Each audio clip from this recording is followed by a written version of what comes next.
Ran, just want to know, like, Akshar Patel being the vice captain. Normally, we see captains and vice captains are indispensable part of playing 11. Akshar's matchups against left-handers has been pretty good, if we look at the bilaterals. So, what was the logic of not having Akshar today and having Washington Sundar? If you could just give us a sense. Yeah, we spent so much time deliberating about the 11, the last couple of days, and I guess the only way that it sort of didn't play into our hands is if we did have the ideal start like we did today with getting Quinton and Rickleton out so early. You know, we were kind of looking at matchups more in the middle, and then obviously someone has to give way. So, do we leave a batter out and get another bowler in? In hindsight, that looks like the right decision. But obviously, playing it forward and making decisions at the time, we felt we needed Rinku, as an eighth batsman, so to speak. And the decision was based around there. But certainly, it's not to take anything away from Axar and his leadership and how important he is to the team. But like we face almost every week, to try squeeze 11 places into 15, we're finding tricky. And we need to make sure we get that spot on for the next two Super 8 games. Ryan, quite a bruising loss this to India. Wasn't not many expected this. Where does it leave your team now going forward?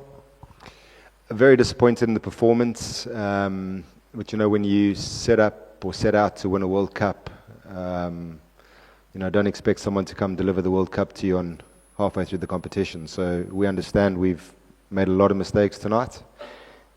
We understand you probably allowed one mess up in this phase of the competition, and we've messed up on a grand scale, and now the onus is on this group of guys to turn around and put in two solid performances against Zimbabwe and West Indies. Obviously, with the way the group goes, you need at least 4 points to get through now, and it's going to need two big performances and a big bounce back from everyone involved. Tendo, Washi plays for the local IPL franchisee, and he was not a regular for his team. Actually, he did not even play he played only 1/3 of the IPL games for Gujarat Titans.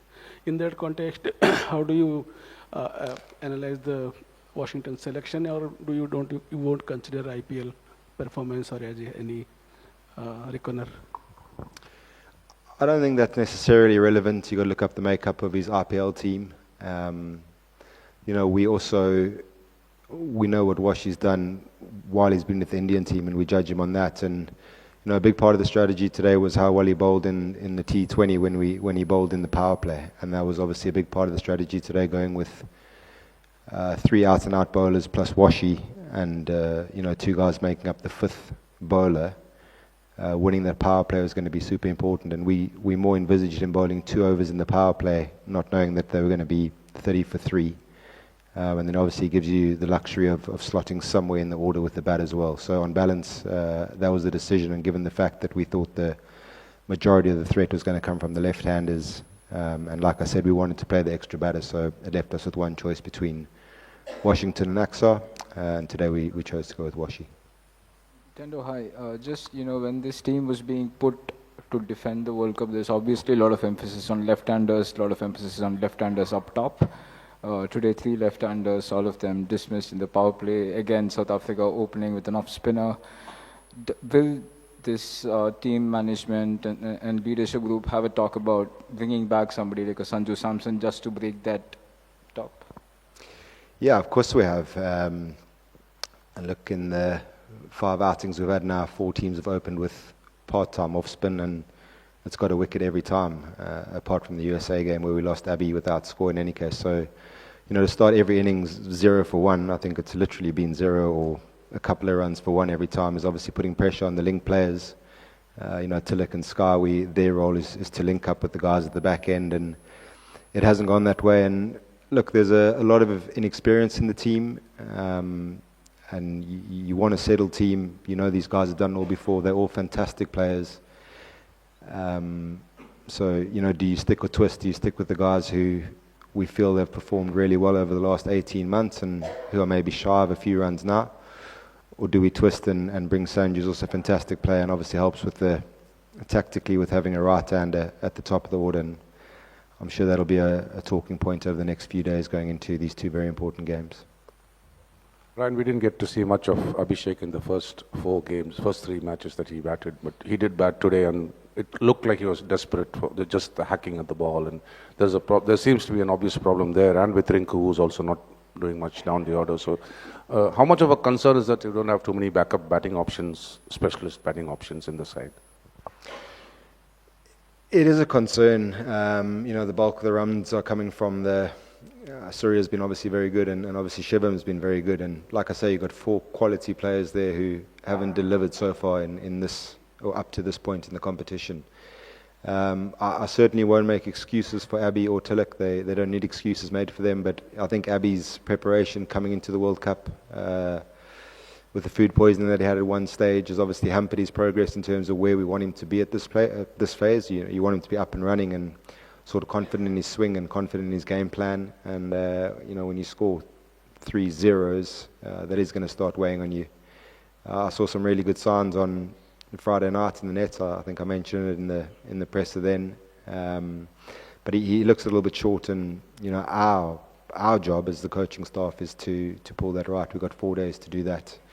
Rinku, I think that number 7, 8 position has become incredibly tough in T20 cricket. You look where he walked in against Namibia, he's had to turn down the single 3 or 4 times. So yes, it looks like he scored 2 of 8 balls, whatever. And then he comes in a pretty hopeless situation again tonight, and he's opted to go for the boundary and try to get us as close as we can. And on a wicket that holds a little bit, that can happen. So he hasn't had the best opportunities, but that is the nature of the position as well. And we're at the phase now where it's only performances that are going to talk. There's no point talking about rhythm in nets or how guys are feeling or what they're not feeling.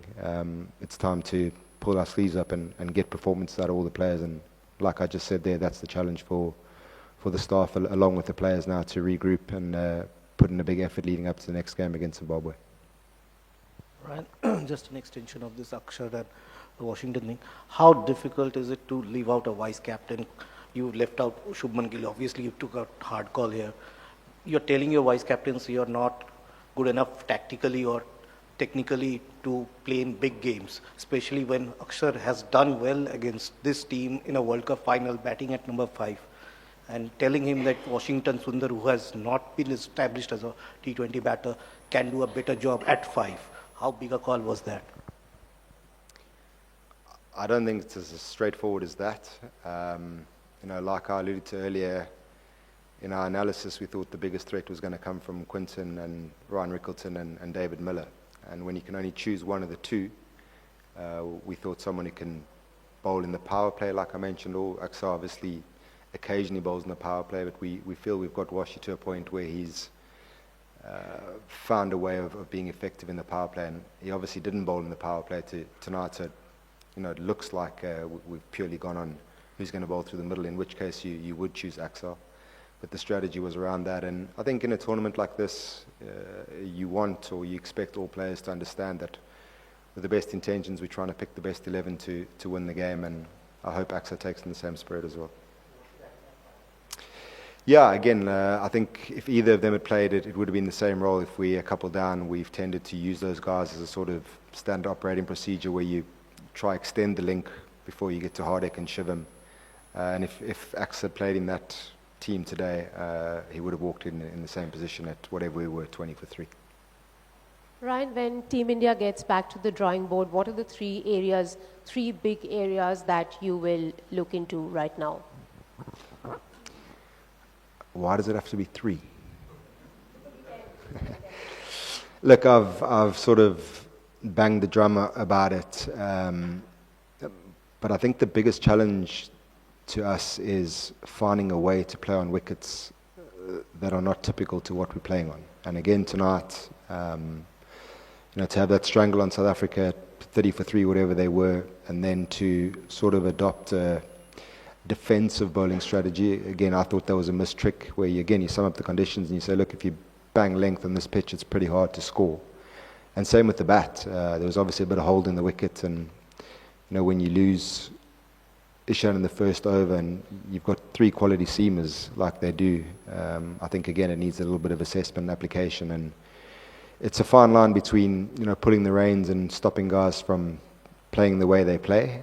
But I think it's come to the point now where the intervention of saying, guys, there's different ways to go about a chase. So even setting a score, and like I say, we've spoken about it a lot, but we haven't implemented it across the board, and I think that's cost us in some of the performances with the bat so far. How's it, Ryan? You touched a little bit on the batting approach, but it's not often we see an Indian side that kind of so tied down by a bowling attack. And South Africa have played here a lot, so they kind of know what to do, but they haven't played on a black soil pitch yet. What did you think their bowlers did that made it so difficult to score? Yeah, I think they just held length really well. Certainly not to single anyone out, but the first boundary we conceded was to Rickleton. Was banged into the pitch at his right shoulder, and that looked like an easy scoring shot. And the second boundary was a full toss, and in between there wasn't much, which was an indication that if you held the pitch, we felt it was a little bit skiddy and a little bit stoppy, a little bit too paced for the seamers. And I thought South Africa did that very well. Obviously, Lungi's the point of difference there with the slower balls really full. Again, we've spent so much time this week on sort of planning for that, and credit to him, despite all the planning and the game plans around that, he's certainly very deceptive and very difficult to execute against. But by and large, I thought the three seamers held their lengths really well, and didn't allow us to free our arms and didn't allow us any easy boundaries, and that was probably the difference today between the two teams. Yeah, right.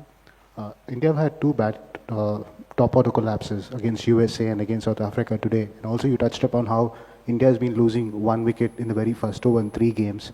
So is it reaching a matter of concern now to the management with this losing a lot of wickets in the power play and at the early on itself? Look, it's certainly not panic stations, and the sort of blueprint or the recipe so far for being successful is not the right word, but by being consistent with the batting is that we have got out the blocks really quickly. And Abby's obviously a point of difference, and so is Ishan now that he's come into the team. So if those guys bat for 6 overs, the score is going to be 70 plus, and you can do that on really good wickets. So can we get them to temper the way they're playing and be a little bit smarter about their approach, or do we just let them go on the way they are, or do we bring in a right hand at the top as well and make a change somewhere in the middle? For me, those are the 3 options we have, and we'll be deliberating that in the next few days and putting our best 11 out to come Chennai in a couple of days. Ryan, after the USA game, you told that our team has got the wake up and shake up call, and in this game we lost very poorly. But what was the conversation in dressing room? Did the 20 runs over during the last phase, which we gave away, there we lost the game, or the early wickets? What was the conversation with the players or inside the team management? We haven't had a chance to talk to the players yet. I've been whisked across just straight away. But no, you want to be very careful when you're apportioning blame. So I'll go back to the things I said earlier, is assessing and a few key moments. 2 no balls in an important game like this. If you do the maths now quickly, that's 14 runs, which is sort of 8% of the runs given away before you've even bowled the ball. And then look, with the last over, Hardik bowling with 4 fielders out is always going to be a challenge. So we did look at Bumrah bowling 20 and Hardik bowling 19. That could have been a tactical thing that we might have done. So I think it's all these small things put together, and as a group we'll take responsibility for that. And I think against good teams and at the pressure point of the tournament, unfortunately you have to get majority of those small decisions right, and we missed a few tonight. Thank you.